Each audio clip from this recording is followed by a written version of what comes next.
All right, good afternoon. I went and picked up the proof pages for Bloodsport. The booklet was released this morning. It, of course, looks just like my other booklet games, Football Time Scrimmage, 6x9 glossy, top-end paper, just like Boxing Time Bouts. So Bloodsport MMA is available. There are some significant differences between the Boxing Time Bouts. They still, of course, is using the Boxing Time engine, but some significant changes.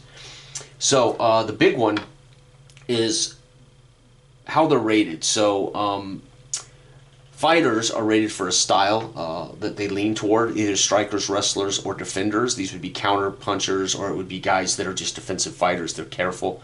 Then we have their quality, which again is similar to the quality in Boxing Time Bouts, kickboxing. Defense, which is completely different. Ruling, how defense works, and limit, still have a limit, but limit works totally different in MMA. So there's some new features. Both boxers per minute roll to see which tactic wins, and then whoever wins uses their tactics table to try to score points. If they fail to roll any multiple numbers, that's a counter. The other fighter will get an automatic counter on whatever tactics chart they had. If they fail to get something, then the original person scores 1 point. So every minute you're going to get something. Somebody's going to score something, unless they tactics are the same. If they're both doing the same tactic, it is going to be a 0 points for both fighters, right? It would just be a stalemate, right? Okay, so pretty simple here. Anderson is a striker. His skill is a 3, which means he gets to roll 3 pool dice. His quality is C. His defense is 4. His limit is 4. McGrady is a striker. Skill 3, quality B, defense 4, limit 4. So these two are very close. The only thing separating them is quality C versus quality B. That makes Anderson a C. In the matchup chart, it makes McGrady a B, which just means McGrady's got a potential chance to score more points over the long haul. All right, these are 3 5-minute rounds. We roll 1 time per minute. However, because I have the same color dice, I'm going to have to roll for the 2 boxers' tactics, then the pool. If I had, red and blue here, I could roll them all and immediately just read the dice I need to read. But as it is, we're going to do it step by step. So round 1, McGrady and Anderson. They're both strikers, which means they both use the same range for tactics, right? So they're both going to use striker. So first, we're going to look at Anderson. Anderson 4 is defending, so we're going to put him on defend. And we're going to be striking for McGrady. And then we look to see who wins this. Defense beats strike.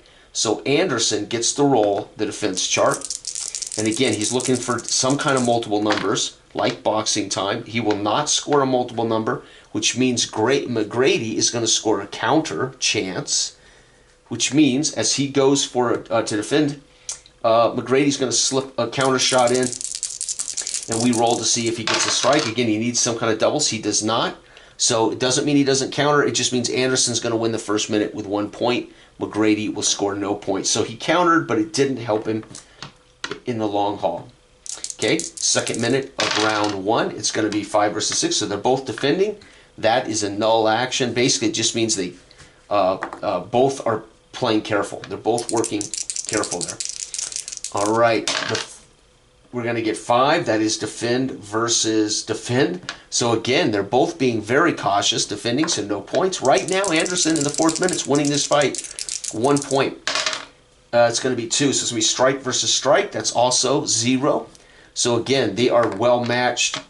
And in the 5th minute, it's going to be defend versus strike. We know that defend wins. So again, Anderson has a chance to score some points here, and he will not yet. There's another counter chance for the striker, and the striker's counter does not. He just fails to counter, and we're going to see the first round come to an end. Anderson's winning 2-0. And now we have to do what's called a limit check to see if they fatigue between rounds, right? So despite the score, remember this scoring is not what they're doing in damage, it's what the judges would be deciding who's winning. So these two are very, and I said it before we started, the only difference between these two is a half a letter grade, C and B. So they're both almost identical. So this is a good match. As we're seeing, McGrady twice has tried to counter. Unfortunately, he failed, and Anderson scored points because he failed to counter check. Anderson's winning this fight 2-0 in the judge card, right? And again, it's just a simple point system. Whoever wins the total points wins the fight. So now we do what's called a limit check. And we do this every round. So if you fail you can fail your limit check every round, and your defense will drop every time. So all that happens on a limit check, and I'll go ahead and go over this as it's again, it's our between rounds. We're going to roll to see if our defense drops.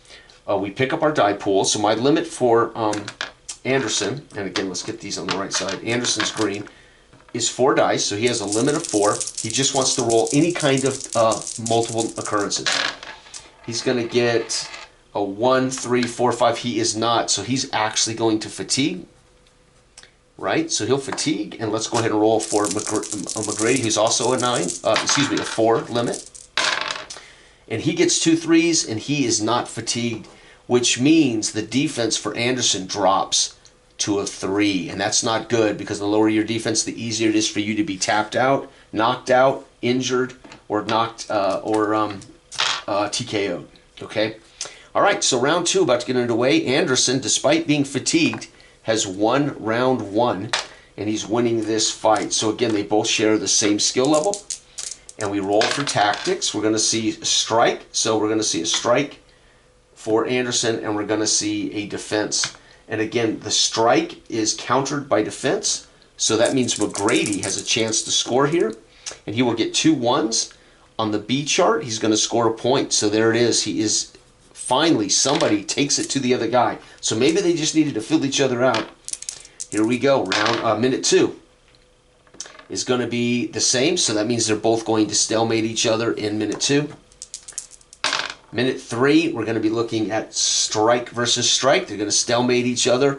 Minute 4 is going to be interesting. Minute 4 is going to be defend. So we got defense here, and we got wrestle here. Wrestle beats defend. It does. So Anderson has a chance to win this round in the 4th minute if he can score some points. He does. He's going to get a submission check. So he has a submission opportunity here. This is a big deal. Okay, so submission is very simple. We use the defense, and he has to roll with 4 dice any doubles, I believe. Let's double check the rules. If the fighter rolls a skill pull and rolls multiple numbers higher, so he has to roll.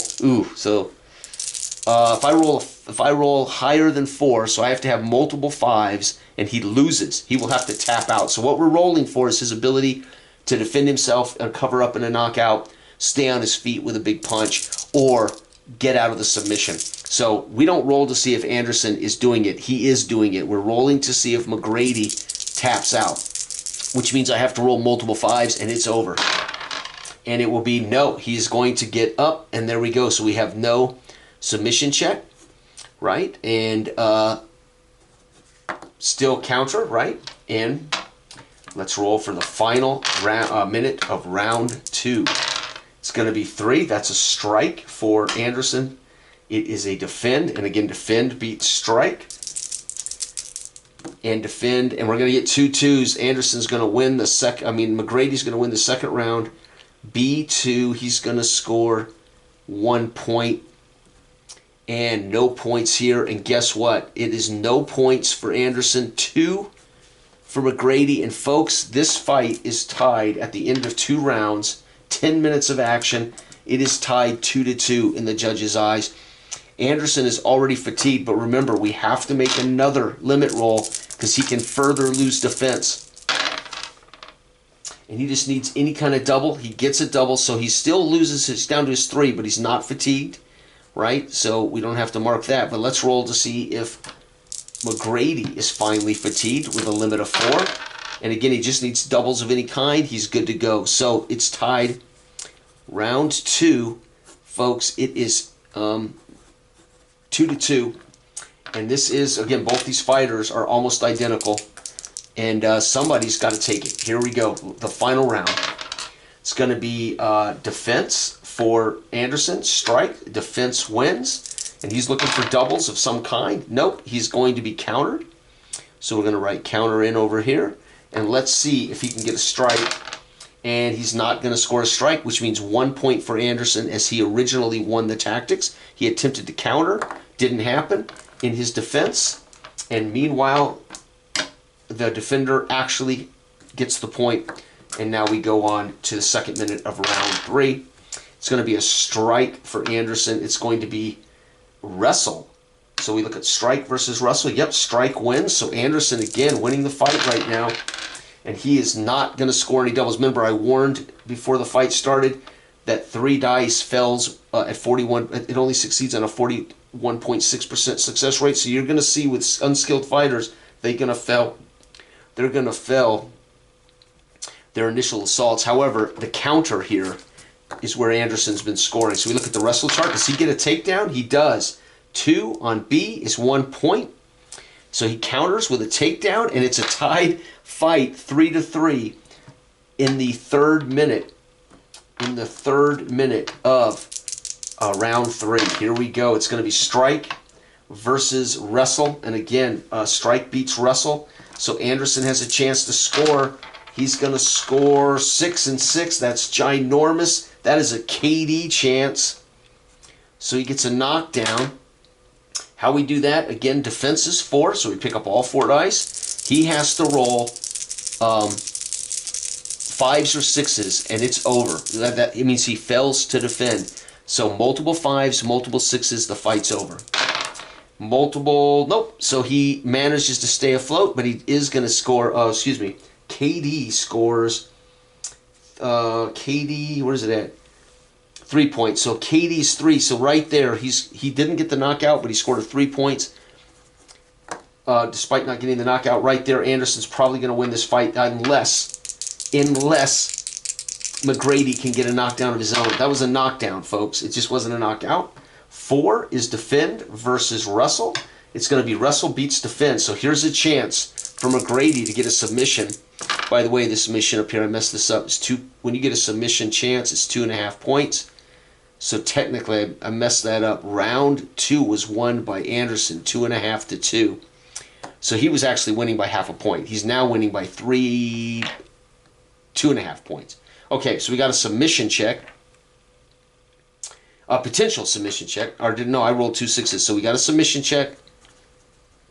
And his defense went down. So if I roll on his skill set, 3, if I roll multiple 4s, multiple 5s, multiple 6s, Anderson will have to tap out. This fight's over. It's going to be multiple 4s. It's a tap out. He taps out. This is a win by McGrady by submission. So McGrady, who is losing by half a point after round 2, because I forgot the submission points here. Even though he didn't get the submission, he gets 2 points for forcing the submission check. And then we had a 1 point, so it was now a 1.5 point advantage. Then the counter punch made it a half point again. Then a knockdown made it a 2.5 point advantage. But the submission, TO win right there. So with 1 minute, in the 4th minute of the 3rd round, McGrady, who was the better fighter by basically a letter grade, B versus C, and he ultimately found a way to win this with a submission in the 4th minute as they were exhausted. And we know Anderson was tired. He fatigued after 1. He didn't fatigue anymore, and McGrady never fatigued in the fight, and he won, and he should have. Rightfully, I would argue he had the better fight, considering they're both almost identical. And that is how. So it takes a minute to get used to. You've got to look at the matchup. Who wins the tactical? Right? Then you're going to make your skill check roll on the chart, checking with your grade, which is, again, the matchup grade here, B and C. And then you roll to see how many points are scored in that segment. If you fail to roll any multiples, then it's a counter. The other guy gets to roll on his chart. And if he scores a counter, he gets the points. If he doesn't, the other guy scores 1 for winning the tactical advantage. And then we move on to the next minute. It's that simple. So where it gets a little, you got to remember between rounds to check your fatigue. And defense, very simple. They get to roll their skill of dice. So they're both 3 skilled fighters, and they just don't want to roll multiples higher than their defense. If they do, that means they failed to defend themselves, right? Or look at it as you want to roll under. You don't want any multiples, and you want under, right? So it's that simple. So there you go. I mean, it sounds it probably sounds complicated, but it's really not. But it does take a little adjusting if you've been playing boxing time bouts. Boxing time bouts, you'll find, is almost well, boxing time is it's more intuitive. It's a faster, smoother, intuitive play. This has some moving pieces that require you to think, oh, that's a counter, it's a failed counter, so that means Anderson scores. Oh, he gets a submission but fails, he scores 2.5. Oh, it's a knockdown, but he didn't get the knockout, it's 3 points. You just got to kind of, and then how defense and limit work are completely different than boxing time bouts. So anyway, that's a quick tutorial. I'll probably fight a couple of more fights over the next few days.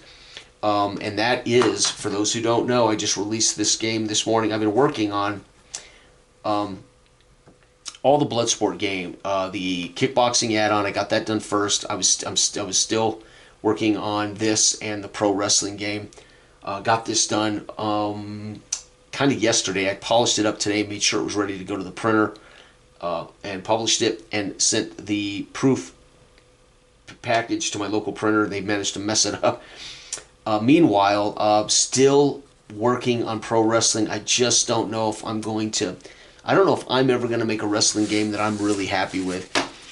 This, although it seems like there's a zeros, that's fine. I mean, again, zeros don't indicate no action. It indicates that both fighters are really. So the only way fighters can tie is when they both get zeros. Let's put it that way. So zeros would not indicate no action. They indicate that no fighter has demonstrated advantage.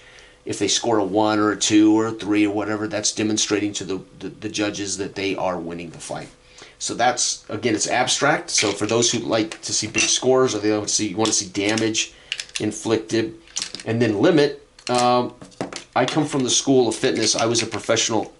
I was a fitness professional for 20 years. Private personal trainer. I trained young people. I trained athletes. I trained, and here in the last 10 years, I trained retired folks, or I should say, I worked with retired folks so they can enjoy healthy, happy lives in their retirement. But I'm a firm believer that you may not be more talented than your opponent, you may not be more gifted than your opponent, but you can be fitter than your opponent. That's all I want to, right? You can always be in better condition than your opponent. That's within your control, right? And I learned that from my father. My father always said, because I wasn't a big kid, my dad said, you're going to have to be stronger, you're going to have to be fitter, you have to be faster. You can't be faster necessarily, but you can work to be stronger, you can work to be fitter.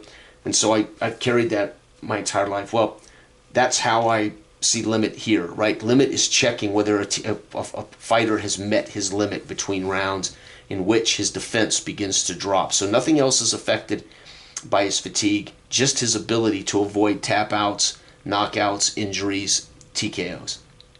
So that's how limit works. And defense is how you avoid those things, right? So pretty simple.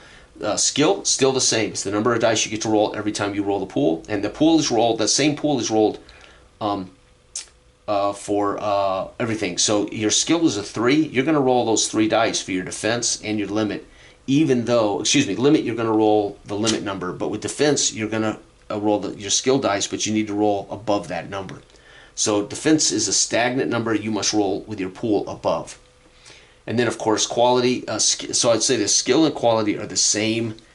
They're the same ratings that you find in boxing time bouts. What's different is a style rating, or their style. Their style, whether they're strikers, wrestlers, defenders.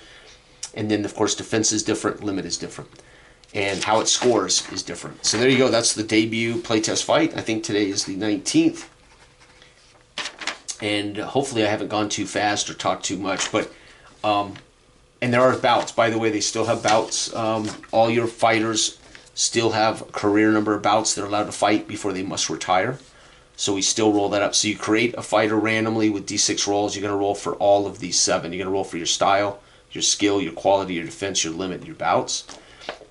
The career mode is very simple. When they win a fight, they can choose to try to improve. Where is my career mode? So it's very simple. If you win, you are free. Here it is. It's called Fighter Evolution. So for career play, if a fighter wins, they can choose to re-roll any of their abilities except bouts. Your bouts are locked. That's how many fights you get for your career no matter what. So, for instance, Anderson could stand to improve. His skill is a 3, his quality is a C. So I can choose to try to re-roll one of these to improve Anderson after his wins. No, McGrady won, excuse me. So McGrady, he could stand to improve his skill. So I'm going to roll. Let's go ahead and do it right now. Let's go ahead and see if we can improve McGrady's skill. And that's very simple. That's on the creation chart. So I come over here, and we're going to make a simple 1d6 roll for McGrady on skill. He has a 3, so he needs above a 3. A 3, 4, 5, or 6, he'll improve.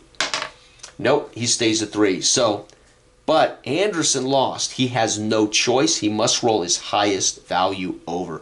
So McGrady stays same, but Anderson, when you lose, a losing fighter must re-roll their highest value. So their highest value, and you go down, it's 3, C, 4, and 4. And because 4 and 4 are tied, I have to go with the top one first. So he has to re-roll his defense. So Anderson might get worse. His defense, he needs to roll 4, 5, or 6 to maintain his 4.